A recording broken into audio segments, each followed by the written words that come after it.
તો સવાલ એ ઉઠી રહ્યો છે કે 550 મતદારો અચાનક ક્યાં બારોબાર ગાયબ થઈ ગયા। એસઆઈઆરની કામગીરી થતા ભાડે રહેતા બાંગ્લાદેશીઓ અચાનક ગાયબ। સુરતમાં એસઆઈઆરની કામગીરી બાદ જે ડ્રાફ્ટ છે તે જાહેર કરવામાં આવ્યો।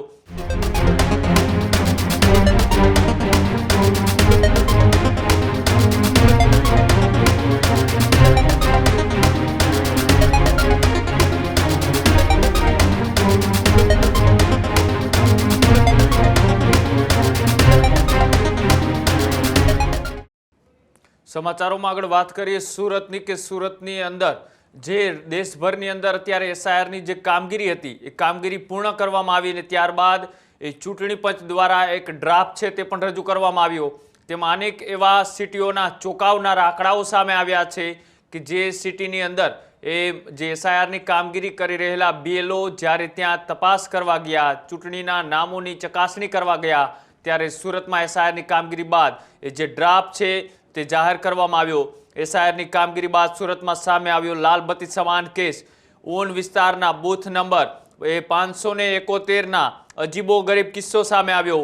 મિની બાંગ્લાદેશ તરીકે ઓળખાતા ન બાંગ્લાદેશી મળ્યા કે ન આ જે લોકો છે ક્યાં ગાયબ થઈ ગયા એ પણ સવાલ છે। ચૂંટણી પંચના આંકડા મુજબ અહીં 950 જેટલા મતદારો નોંધાયા હતા। બીએલઓની એસઆઈઆરની કામગીરીમાં માત્ર 400 જ મતદારોનું મેપિંગ થયું। 550 મતદાર રાતોરાત ક્યાં ગાયબ થઈ ગયા તે સવાલ હજી અકબંધ છે।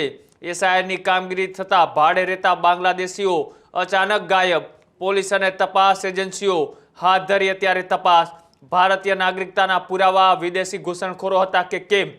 વિદેશ ઘૂસણખોરોને લઈ સુરક્ષા એજન્સીઓને લઈ પણ અત્યારે સવાલો ઉઠી રહ્યા છે। જે રીતના અત્યારે એસઆઈઆરની જે કામગીરી હતી એ કામગીરીમાં એ માત્ર ચૂંટણીને લક્ષી નહીં પણ અનેક એજન્સીઓને આ પુરાવા એ કામ લાગી શકે। અનેક આંકડાઓનું લિસ્ટ અથવા તો અનેક જગ્યાઓએ જે ઘૂસપેટીઓ લોકો રહી રહ્યા છે બીજા દેશમાંથી આવી અને ગેરકાનૂની રીતના એ તેઓ અહીંયા શરણાગતિ લઈ રહ્યા છે, તેઓની પણ અહીંયાથી ક્યાંક ને ક્યાંક પોલીસને જાણકારી મળી શકે।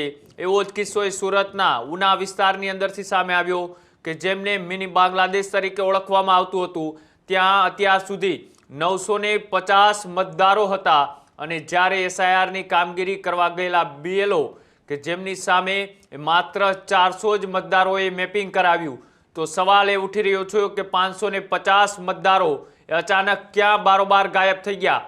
તેને લઈ હવે આ જે ઘટના છે તેને લઈ પોલીસ પણ તપાસ કરી રહી છે।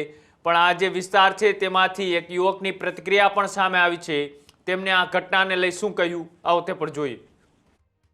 बांग्लादेशी जो थे इससे पहले तो सारे नहीं थे इस मोहल्ले में, जैसे पूरा मोहल्ला सही था लेकिन कुछ बांग्लादेशी थे तो पुलिस वाले को पता चला है तो उनने कार्रवाई करके उनको पकड़ा है बीच में एसआर के काम में, तो उनको छोड़ा है। उसके बाद से यहाँ पे कोई बांग्लादेशी नहीं है, जितने भी है सब लोकल है। कितने साल से ये लोग आए थे ये यहाँ तो मैं 20 साल से रह रहा हूँ तो मेरे नजर में 20 साल से ही है यहाँ पर ये लोग। कैसा लग रहा है अभी वो लोग को भगा के सही है और क्या, बाहर देश के लोग है, यहाँ नहीं रहना चाहिए गैर कानूनी से।